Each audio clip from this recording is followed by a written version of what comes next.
સુરતના વરાછા વિસ્તારમાં traffic police દ્વારા ડ્રાઈવ હાથ ધરાઈ હતી। રોંગ સાઈડ આવતા વાહન ચાલકોને દંડ ફટકારાયો હતો। સુરતમાં ફરી ટ્રાફિક પોલીસ દ્વારા રોંગ સાઈડ આવતા વાહન ચાલકોને ટ્રાફિકના નિયમોનું પાલન ન કરનારાઓ સામે લાલ આંખ કરાઈ છે। ત્યારે વરાછા વિસ્તારમાં ટ્રાફિક પોલીસ દ્વારા ડ્રાઈવ ચલાવવામાં આવી હતી। R1 ટ્રાફિક ડીસીપી દ્વારા રોંગ સાઈડમાં આવતા લોકોને દંડ ફટકારવામાં આવ્યો, જેમાં 10 થી પણ વધારે ટુ વ્હીલ ગાડીઓને દંડ ફટકારવામાં આવ્યો હતો।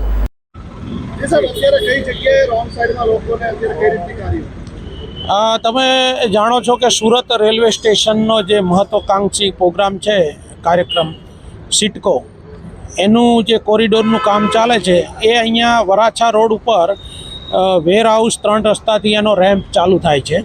એના કારણે વેર હાઉસ 3 રસ્તાથી લઈ અને વૈશાલી સર્કલ સુધીનો જે એક સાઈડનો રોડ છે એ બંધ કરવામાં આવેલો છે। એના માટે મહેરબાન પોલીસ કમિશનર સાહેબ શ્રી સુરત સાહેબનાઓએ જાહેરનામું પણ બહાર પાડેલું છે। એના માટે ઓલ્ટરનેટ રૂટ પણ આપવામાં આવેલો છે। એના માટે જરૂરી બોર્ડ પણ મારવામાં આવેલા છે ડાયવર્ઝનના। તેમ છતાં વેર હાઉસ 3 રસ્તા ઉપર જે રીતે બેરિકેડ મારી અને ત્યાં પણ બોર્ડ મારવામાં આવેલા છે, તેમ છતાં પબ્લિકના માણસો પોલીસ સાથે ઘર્ષણમાં ઉતરતા હોય છે અને કાયદાનું પાલન કરતા હોતા નથી।